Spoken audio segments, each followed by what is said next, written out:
Hello, Dr. John here. We're looking at test questions for geometric sequences and series, grade 11 pre-calculus.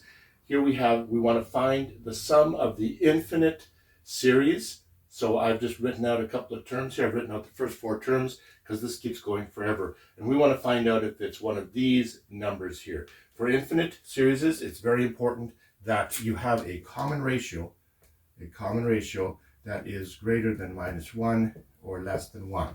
Obviously, if it's 1 or -1, the whole series or sequence is somewhat meaningless because it's just the same, or it jumps back and forth between positive and negative. But we want to look at things where it's less than that, because those are things that are called convergent series. Convergent. A convergent series gets smaller and smaller as it goes on. It could be negative and positive, but it gets smaller, sort of like a bouncing ball. If you drop a bouncing ball, it's going to do this. The bounce gets smaller and smaller, so the height of this would be convergent. It would be going towards 0. The other one would be divergent. Divergent means it gets bigger and bigger, where you have a theoretical bouncing ball that somehow gets more energy and you drop it and it gets bigger, and bigger each time. Obviously, it's going to go to infinity. You can't add up a divergent series because it keeps getting bigger. You don't know what your next term is going to be, so you can't add up any number of terms. We're only interested for infinite sums. We're only interested in convergent series. So we know already ahead of time, if it's going to converge, that this r is going to be less than 1. So first of all, we're going to find T1 or A. T1 or A, which is the first term, 27. Now we want to find out what is it that we divide each term by to get the next term. You can use any one of these. You can use this one to this one, this one to this one. Remember, I'll give you a simple example. Let's say 2, 4, 8, 16. What do we multiply this by to get this? Well, we multiply it by 2. How do you find it? 4 divided by 2. Or 8 divided by 4. You can get 2. So you can take any one of them. Let's just take this one and this one, since they're both fractions, and it might be sort of fun. So what we would want to do then is 3/4 divided by 9/2. Division is just simply, by definition, times and flip and multiply. So it's going to be times 2/9.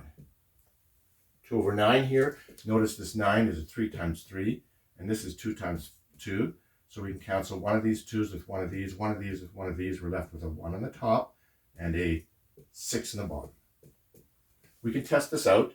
We can take this, multiply it by 1/6, or divide by 6, and we'll get this.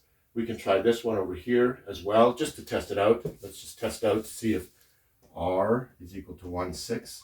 So that would be this to get this. So does 3/4 times 1/6, what does that equal? Does it equal this? Well, here we have this being 2 and 3. We can cancel this with this, and we're left with a 4 times 2, or 1/8. Yes, it's confirmed for all the terms. Of course, if you're on a test, you don't do all of this. You just quickly figure out T1, quickly figure out R, and then go and do the calculation, and then write it all in there. I'm just doing this for completeness and for learning's sake. I'm going to erase this A in there because I don't think we need both T1 and A, although people use either one. You could call this A or T1.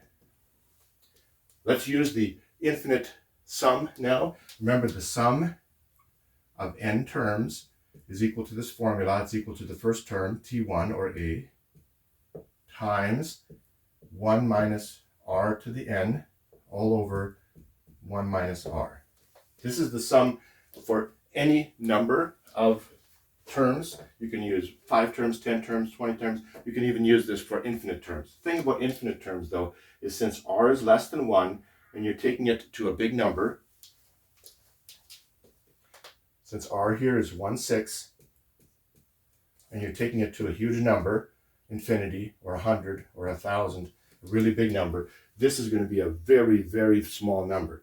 So it's going to be 1 minus a very small number. This basically will become 0. So we're just left with 1 on the top. That's as long as this is less than 1 or greater than -1. This is going to become such a small number that it becomes irrelevant. it just drops out. We're just left with this. So we can rewrite this just simply the infinite sum is equal to the first term, T1, all over 1 minus the common ratio. It just simply becomes this, but just to realize that this formula is the same as the previous formula we had. It just simply, that one term becomes 0 and it's just not useful anymore, not needed anymore. So this is going to be equal to 27 divided by 1 minus 1/6. 1 minus 1/6 is the same as 5 over 6. 5/6. 5/6. Now we have 27 divided by 5/6. 27 divided by 5/6.